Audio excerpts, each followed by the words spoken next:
Good afternoon, and welcome to episode 27 of International Expansion Explained. My guest today is Sandra Schütt, who is a seasoned global growth consultant. She has extensive expertise in international business expansion with a marketing and sales background for both startups and major companies, mainly in IT like SAP, but she also specializes in guiding IT businesses to thrive in global markets by providing strategic insights and identifying the right local partners. As the founder and CEO of Glocalt GmbH, it's hard to read that without saying it in German, yeah. Sandra focuses on driving business success and seizing opportunities on an international scale. Sandra, thank you for joining me today. Hi, everyone, and thank you so much, Katrin, for having me. So I am going to say, I hope that we are properly live on LinkedIn. So if anybody sees or whoever is listening, please, if you could drop us a comment in the chat so that we just do know that you can see us, then that would be great. In the meantime, Sandra, maybe you could start out by giving us a little bit of a short more personal introduction, as it were. How did you actually get into international business and arrive at the point that you are today? Of course, would love to. I'm trying to make it short. It won't be that easy, but I'm giving my best. All right. So I would say I grew up in an international context already. What I mean by that is, so both of my parents grew up, like they were born and raised in what is nowadays known as Romania. All right, everyone can hear us and see us perfect. Cool. Yeah. And I'm saying nowadays Romania because let's jump a little into history class here. So in the 17, 1800s, there were some groups of people from Germany that moved to what was Hungary, Austria, back in that time. And they built whole communities there. So they had like German schools, German villages, German everything. And then after the wars, it became Romania. Now, after the Iron Curtain fell, a lot of people then came back to Germany. And so did my parents.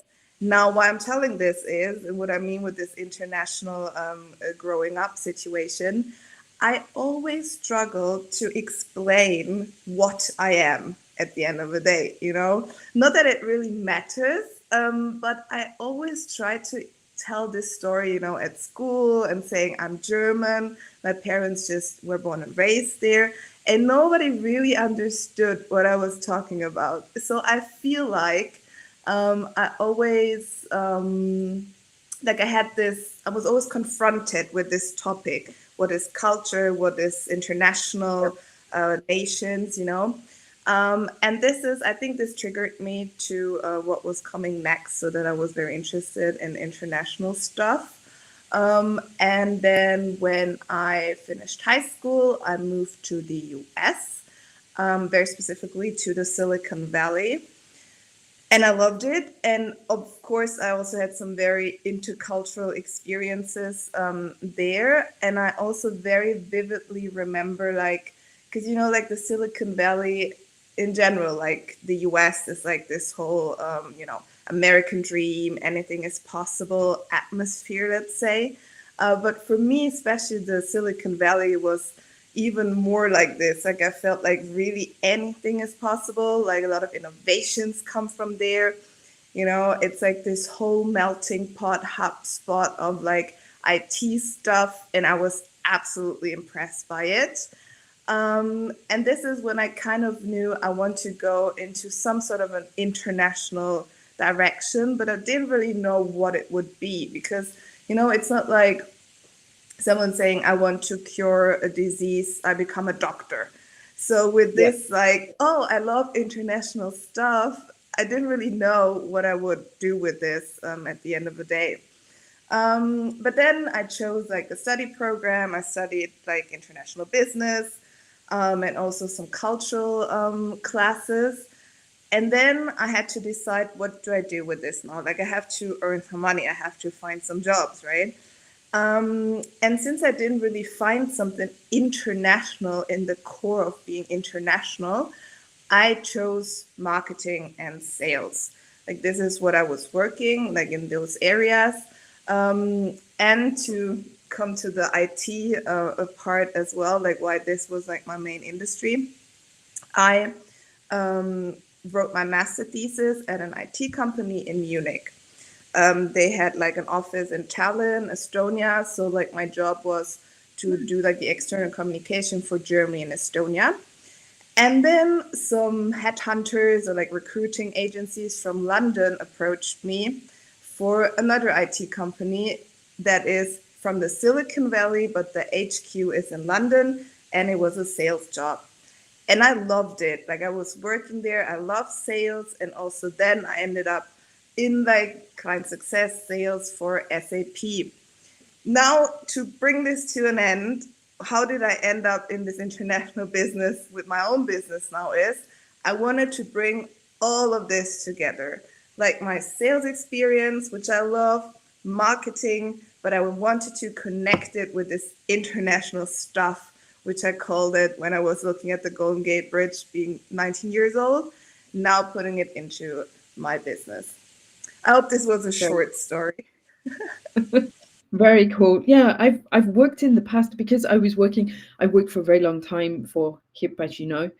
And when I was first responsible for the Romanian market, we had some team members who were also from the Siebenbürgen region of Mm-hmm. Romania, and some of them were also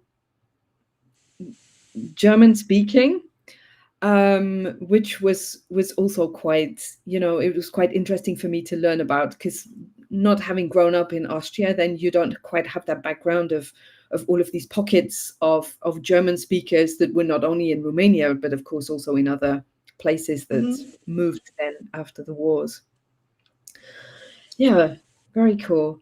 Now, today we said that we were going to talk about how the internet has made doing international business seemingly simple. And of course, for a lot of businesses, it is a blessing. And I'm sure the world would have collapsed and had economic meltdown in 2020 if we didn't have these online opportunities. So before we go into the more problematic kind of things, let's just touch a little bit on the things that are the advantages of doing business on the internet. Maybe you can give us a couple that you see as being the biggest ones in your eyes, as to what are the best advantages for people.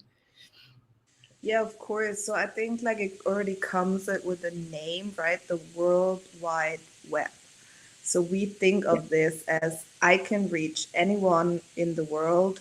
There's not really any borders, any barriers. So I would say like the first number one thing, I can reach a lot of people at, let's say, a pretty low cost also. Yeah. And I think it's that psychological thing, isn't it? That it gives people Mhm. the belief that they can actually achieve, and that they can reach more than just in their own borders. It's also so Yeah. important. Yeah, absolutely. Because like you're saying, like the borders, like the country borders kind of disappear. We're in the World Wide Web. Yeah. Yeah. And it's also that question, I suppose, that um, you've got fairly low marketing costs. There are so many free tools out there, especially if you're prepared to jump around a little bit and use the opportunities that you're offered. Or you can have it's an option to have you can take your teams from where they're based. You don't have to have somebody who's close to your office, do you? I mean, there are so many um, opportunities out there that you can pull from a completely different talent pool, Mhm. to the one you have in your home location. I mean, it's also Absolutely. In terms of maintenance, as you're saying, like with the talents, but also even the starting point. like you can become an entrepreneur overnight, right? Like you can set up your website and then you're international, so to speak, without many costs and these things. Yeah, you can reach a lot of Yeah. people. It comes down to that old meme of on the internet, nobody knows that you're actually a dog. I mean, it's a problem in Mm, social media, as it were, that people are not who they say that they are. But from a company perspective, if you're a small company, then nobody knows just how small you are if you have a mhm. good professional sales and marketing presence online, I think. And of course, communicating between teams is always going to be one of the main um, advantages of being able to do the business online, I think. Absolutely, yeah. On the other hand, though, I mean, I'm sure we've both had that experience that it seems easy, and in lots of ways it is, but that's a little bit of a how shall I say? It's it's not really as easy as it seems at first glance, is it? There's lots of things that companies need to think about, and it's not the case that doing everything online is always going to be the best solution for any kind of business, whatever people might have been forced into doing in 2020 and 2021 for some places. Yeah, absolutely. Because, I think maybe a good example would be social media, since we're also on social media now. Let's say LinkedIn, right? Um, we live like in a time where there's so much like information overload, so many information jumping at us. And when you start with, let's say, LinkedIn, and you maybe read some like manuals, tutorials, how to be best on LinkedIn, people tell you we are still human beings. Like, you don't simply text someone on LinkedIn, "Hello, would you like to buy my product?" Right? Like, that's not working. And this is really like, in a nutshell, what this whole possibilities and downsides is all about with the internet. Like, we're still human beings behind our screens. You can't just like jump at us just because you can, which you can on LinkedIn as an example, because so many people would, and we're still human beings, and we also live in an offline world. Yeah, and I think that on the one hand, it's a lot easier with communications. I mean, when I started out in export, um, I didn't have um, we didn't have a mobile phone. I mean, my boss had access to a mobile phone that he shared with another manager, and that they could borrow for outside meetings or trade fairs and those kind of things.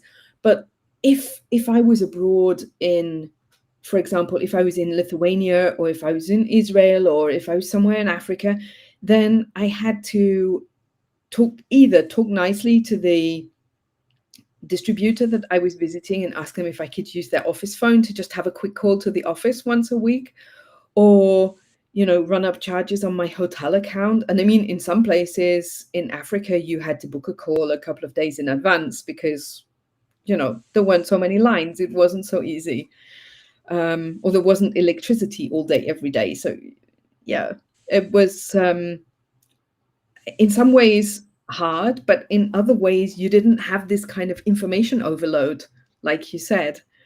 um, and I mean, I do see now that a lot of people, they love the fact that they can have all of these online meetings, and of course video meetings, but they don't always realize that maybe they're missing out on some opportunities because of this over reliance on doing everything by Zoom because it's the cheapest way to do it, rather than flying to somewhere and meeting somebody.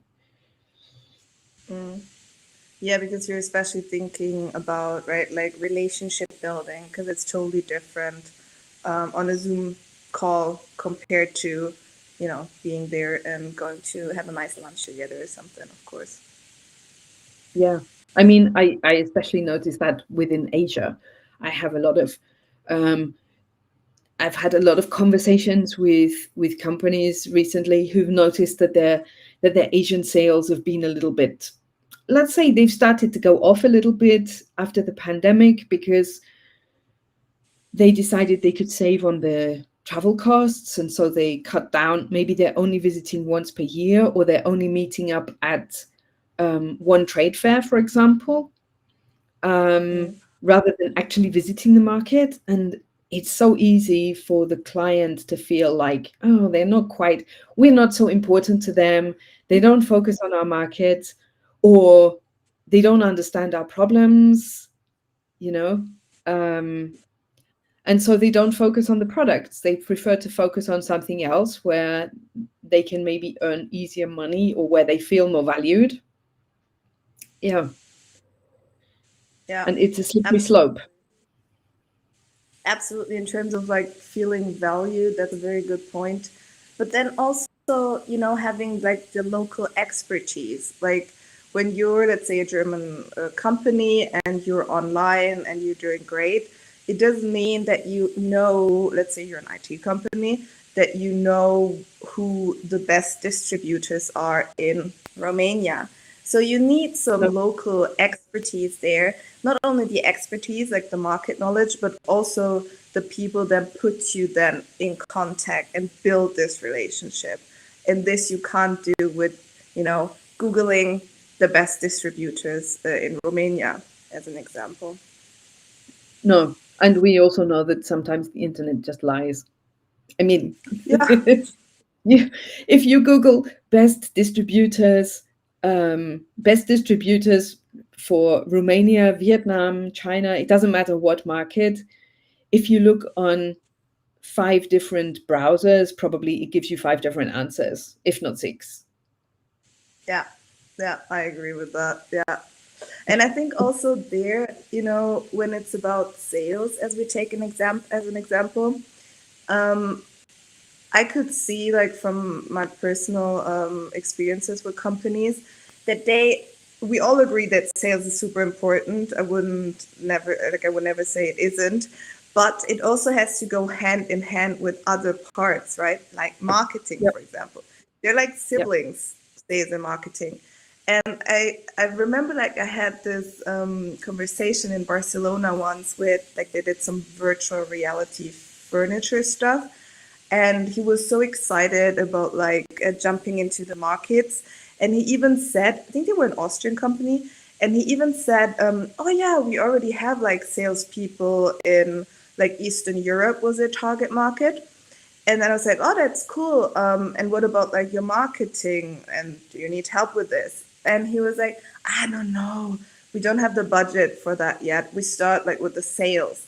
And of course, sales is super important, but it goes hand in hand. Like, I remember the best mornings when I was working in sales is you open your emails and you get a lead.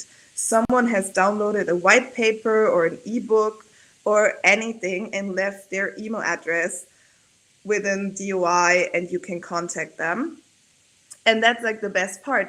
But how does that happen? You need to have some marketing presence, some, let's say, localized ads and other campaigns for the target markets so that your sales team can actually flourish, let's say. So it really should go hand in hand. Yeah, for sure. You can't just you can't just push with one hand. You've got to push with two hands. It's Yeah. because otherwise people don't know how to find out about you in the market, and it's no good. I mean, it's the same with physical products, with the food and drink that I'm looking at. I'm not sure who it is who's made this comment because it just says LinkedIn user in our overview. So maybe if you could name yourself, admit who you are to us, that would be nice. Yeah. I mean, I guess in some ways, it's also why you have these specialized industry centric type of platforms. Um, but you also have that thing of, for example, in food and beverages, if if you keep going to the purchasing, Hashi, thank you. If you keep going to the purchasing people in a supermarket, but they've never heard of your products, then and they don't see any marketing about your products. It's one thing to not have heard of your products. They can't know every single item that's out there. But if they then go and look and they don't find any information about your products, then they're not going to list you, are they? So it's like you're Yeah, wasting that's your effort in lots of ways. yeah, I agree. And PR the same, like I would say, as a component in B2B as well. Like there has to be something on the internet about you. Mhm. Yeah. Yeah. Yeah. And I think that, I mean, on the one hand, it seems very logical to most people that there has to be um, both an online presence and an offline presence. But I think that what many companies are struggling with are really how they build their relationships now. Mhm. Um, and how many online meetings should they be making, or how often do they need to visit markets in 1 year? Because I'm feeling like companies, the way that they're working together has changed because of the way of having online business.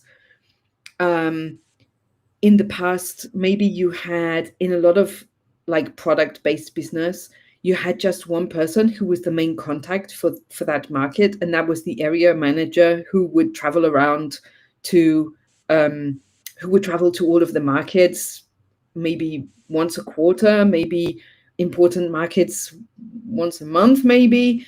Um, and they were really the main, it was like a hub and spoke type thing, that all of the inquiries out of that market came into one person and then they went back out again inside the company. Whereas I feel that being able to do things online has really broken that up quite a lot.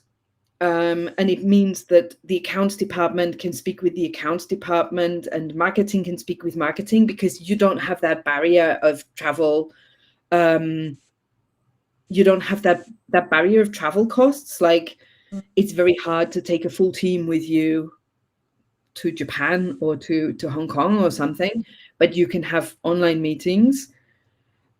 But on the other hand, it's still not the same as having that in-person contact, and it's still not the same as really that in-depth knowledge of the market that we Yeah, did. absolutely. And I think actually here again, the keyword is it has to go hand in hand. So let's say you have a local expert or local experts, like because especially like in Europe, you can also cluster some markets, so to Yeah. say. And of course, like, yes, every market is different, but we're talking business, we're talking efficiency. So it makes sense to cluster some markets. And let's say you have the experts for those clusters, but then on the same level, there should always be the virtual communication with, let's say, the HQ in the US talking with the markets. So I think here it also has to go hand in hand for sure. Yeah. No, I agree. Um, I think it has to be, let's say, an individual market assessment as to what works really well. But you shouldn't, like Hashi mentioned, if you have over dependence on those like horizontal connections, it takes away some of the nuanced knowledge that people need in order to really understand how a market ticks and how best you can work with a market. I mean, if I sit and I don't even want to think how much time in the past I spent in meetings in Asia. It was at least 3 months every year, if I added everything up. But it meant that I was there. I could see those changes that were happening on the market. You could go into shops, you could see physical product on the shelves and touch it. You could look at the competitors and see what was really happening and talk to people on the ground. You weren't getting a filtered view of what the market is and how the market works purely from your distributor, because you were hearing things from other people and seeing other things. Of course, there's a language component involved, but it's not the same as if you're in an online meeting and I say to you, what is the market like what is the market in Estonia like this year? And I fully rely on everything that you tell me with no personal observations at all, which I think is quite tough. Yeah, for sure. Yeah. I mean, what do Looking you at the think? Sorry? I was just looking at the comments if there was another one we haven't approached yet. Yeah, I mean, Adam mentioned that that a good, let's say, a best practice is to have really a good process step by step in place for qualifying markets, for qualifying distributors, and then how to engage with them. That would be something that I would vote for as well, Adam, because that's what I'm always trying to encourage my clients to introduce if they don't already have it. And if they don't have it, then I can help provide them with this kind of a step-by-step process and qualification process. But it's not so easy to not every company wants to work in that way. Some of them, they just want to, let's say, trade rather than build a brand, and then it's not so easy. And Sylvia mentioned that because she's working a lot with drinks and especially with alcohol, and in the Nordics there are these monopoly systems in the supermarkets, and therefore the online channels or the branding, if it's a blind tasting kind of situation, then the branding and online channels don't actually matter as much, because what matters is how the product tastes. If they don't know what it is, they just taste it. That's really quite a specific situation there. But I'm assuming that also means you need somebody who knows the way to navigate all of those complicated monopoly application processes, because I think this kind of almost tender-like agreement means a lot of paperwork, I could imagine, right? I'm guessing. Yeah, I think so too, especially with consumer products. Yeah. Yeah, and alcohol is always very, very sensitive. I mean, we had a question. Ah, yes, very transparent. You're doing important than me. Yes. So Yeah. Sylvia is the one to do all of the monopoly tender paperwork for you if this is what you need for the Nordics. So yeah. What specific we were asked, I got a question up front this morning. What specific challenges have you faced where online solutions didn't quite cut it, and how did you overcome them? This was from Lorenzo Pereira that it came in. I mean, for me, I can say very clearly, it's especially with Asian, where European companies are working with Asian distributors. And it's especially true for China, because China was closed for so much longer, where there was a long period of time where it was almost impossible to have in-person meetings, and where it certainly wasn't convenient to be making in-market visits, and where a lot of relationships really, really cooled off, and it became much more complicated to do business, and the distributors often started to focus on other areas of their business where I don't know, whether they felt they could earn more money, or it was easier, or the relationship was better. Probably more the relationship aspect, I think. Yeah, actually, my example would go into a similar direction. So, for a SaaS company like from the States, entering like into the European market, And in SaaS, there's like different models how you can sell, and there's like the direct approach, or you go with like distributors. You have the choice there. It's not like with food and beverage. And they tried, like their model was very like doing very well in the States with selling directly, but it's not working in Europe. So that was a challenge. And then the solution was, let's go with distributors and find the right ones and build a relationship. Mm-hmm. And did they make like in-person, in-market visits to meet with those distributors, or did they try to build those relationships online? Oh yeah, that's a good question with the online, offline. So basically, well, I'm included here. So then the solution is that I would help finding the distributors, build the connection, and then we take it from there. So there's not really we need to come to Europe every month to build a relationship. There's this middle person, which is me, to help with that. Mm-hmm. But if companies are looking to build those relationships on their own, how often what would you say is the ideal frequency for meeting with customers? For example, what would you say for Europe would be the ideal frequency for meeting with customers? Because I'm sure that I would have a slightly different approach for Asia. I can see that, and I give you the best answer. It depends. But Consultants on the call. What did we say to every question? It depends. yeah. No, but maybe I should phrase it differently. I'd say let's go with clusters then, because Europe is not a country. We are a very diverse market still. And I'd say let's go with clusters, and in specific cluster, let's say south and north would be different, to say it very roughly. There's another frequency in those directions, but it depends. Can you give me a specific number for Asia? Of course, for every country individually. No, it also depends. And I would say it also depends. There is a lot of factors that it depends on. It depends on where you are in your sales cycle and how your relationship is with a distributor. It depends on how important that particular country is to your overseas business and how big their business is.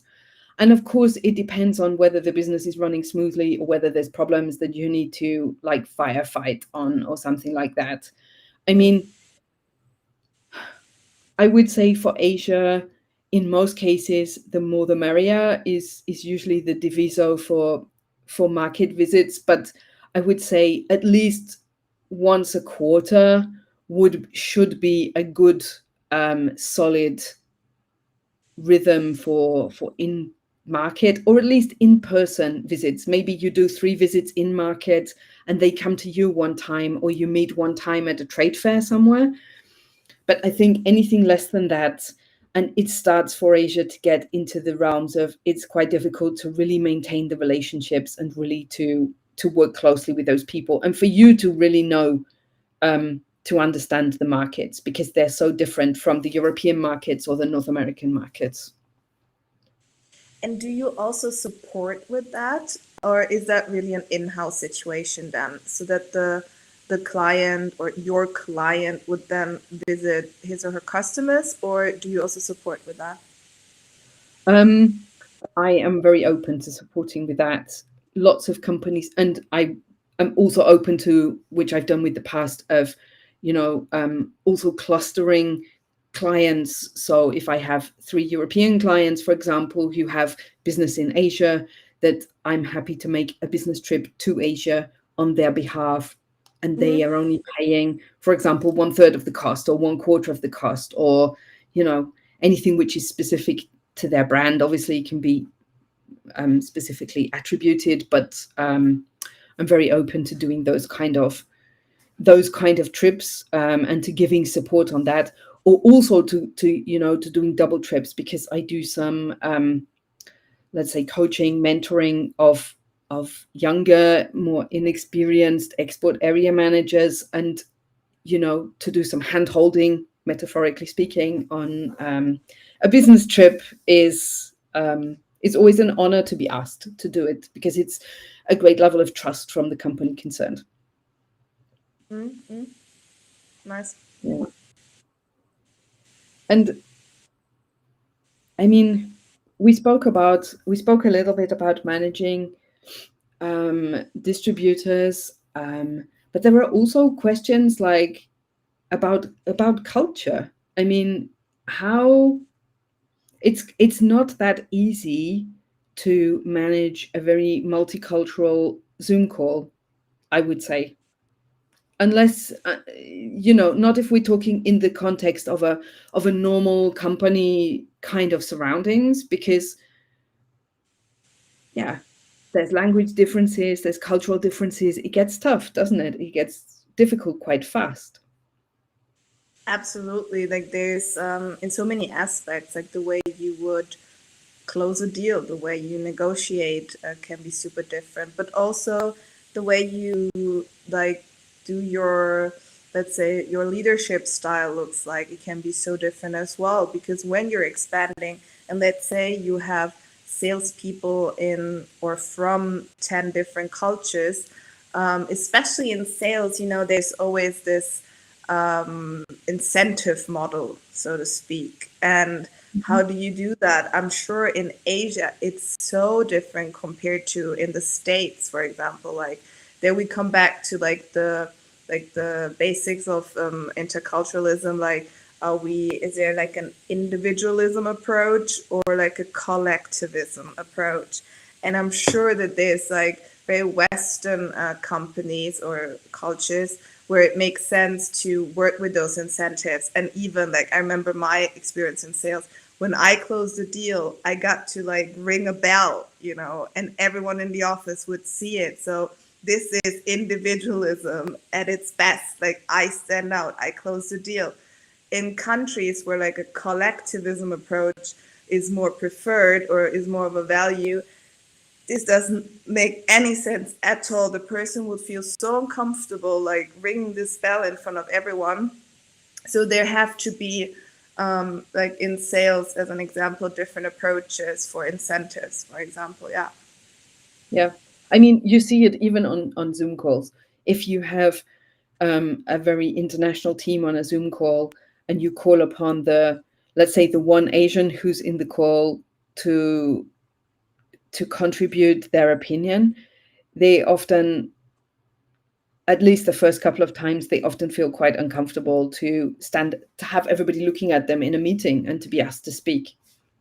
And so that can be quite difficult to get over if you're in a purely online situation. I find that's quite tough to get over. If you're in a meeting in somebody's office, then when you go for a coffee break or so on, then you can stand in a corner with somebody who you've realized is the really shy one, and you can chat to them one-on-one a little bit, and so that they at least feel a little more comfortable talking to you, or you've got the opportunity to go for a meal together or something like this. It's it's a much more, let's say, this human-based approach is a much simpler approach in some ways, even if it's a more expensive one. Mm. It's easier than trying to build relationships through a screen, I feel, where Yeah, you for lose some sure. And nuance. yeah, and it's not only the cultural component, it's the individual personality component as well. Like when you're leading the team only over Zoom calls, you wouldn't know that one person that's like shy in the corner. It doesn't necessarily have to be something with culture. Of course it can, but we're all individual people, right? And it's even more difficult to grasp over like a screen. Mm. Yeah, no, it makes everything a little bit more complicated. Now, let's see. We have Hashi, I think this is you again. A vertical, talking about verticals and industry specific, maybe within SaaS, whether a vertical allows industry professionals to make a start based on algorithms and to connect serious stakeholders together, as an important touch point. I mean, I think that um, this kind of vertical platform, I mean, I only know them from the baby industry in China, where we worked with some baby ear verticals, where there was like communities and mums and all kinds of service providers and really all kinds of industry professionals who were in there. But I'm not sure if I understood quite what your question is, or whether I've misunderstood what you're looking to make out to us. Because I know you have a project running in this direction, Hashi, right? I think. I mean, having this kind of vertical, of course, means that a lot of people can network together. It brings a lot of people in one place. It's one simple resource that makes it convenient for somebody who's looking to break into a market. If you can find those kind of, see, I would like this should go down on the record, please. Hashi, who is also known as my LinkedIn twin, says that I'm right. I have it in writing. Perfect. Okay. So, yeah, I think that this kind of resource. I mean, I think that the internet is a wonderful source of information, but it is, at the risk of sounding very old, it is often very difficult to be able to sort the wheat from the chaff and to pull out what is really the relevant information for you and what is really the best reliable companies. Yeah, and being able to have an industry-centric discussion, I'm sure on the right vertical platform, is a very valuable opportunity for sure. And there are communities out there, like in the sales field, like RevGenius and places like that, where people are discussing a lot of great information and exchanging ideas. But yeah, at the end of the day, nothing beats sitting down with somebody and having a coffee together, or better still, a meal together, or having some fun together, for really getting to know somebody, I think. Yeah. If anybody thinks that it just makes us old, then you can put it in the comments, and I don't care. That's okay. You may I'm do still not that. gonna change. I'm still not gonna change my opinion on it. No, I think, you have to find the right balance. And we're also talking efficiency here. Of course, the online world is super helpful with it, like we said at the beginning, like in terms of costs and also what you can achieve with it. But you still need some offline component, since the internet also brings with it this information overload, and we're kind of losing the human touch of it. As I said, text 10 people on LinkedIn and tell them to buy something, it wouldn't work. So we need No. to find a good balance. And I think often, let's say, the disadvantage of doing a purely internet-based or online-based business is that, yes, we agree, is that it's very difficult to have nuanced solutions, because you have very fixed solutions. And if somebody needs something which is a little bit different from that, it's quite difficult to offer it in an online way, or at least it's more complex to offer. Yeah. But I mean, I think to sum up, we could say that every company should use the benefits that the online tools offer to them, and they should use those cost savings and have online meetings, so that it's better to know somebody through a screen than only to know somebody through an email, for sure. But if possible, that companies should really take the opportunities to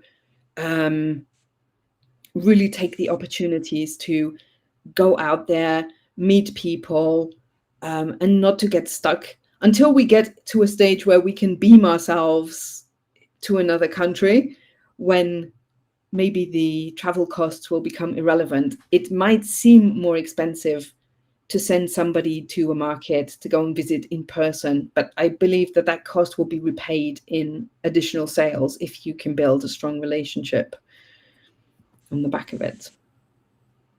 Yeah. Absolutely. And you have your network there. Yeah. Yeah. Okay. We're coming a little bit to the end, Sandra. So I'm going to ask you one of my favorite last questions, which is that knowing what you do now, what advice would you give to your younger self starting out in international business? Oh, well, I think this actually sums up this whole conversation as well. And the keyword relationship building. That's what I would say. No, it's really like network, network, network. Don't be afraid to ask questions. Don't be afraid to ask for help and support. That would be my advice to my younger self. Yes, for sure. Yeah. And I think that that's, if I look at all of the guests that I've had on, going out and asking for help and talking to lots of people, I think that that's probably the most frequent advice that people have for Yeah. their for their earlier iterations, as the saying goes. So yeah. Um, Before we finally do close up, what kind of services exactly do you offer, and which would be your ideal clients? Who should reach out to you if they are listening today? Yeah, absolutely. So for me, if you are in the IT industry and you would like to enter the European markets, and you're looking for help in terms of strategy, what markets make sense, how should we approach them, how should we kind of build up our whole workforce there, combined with let's go hands on.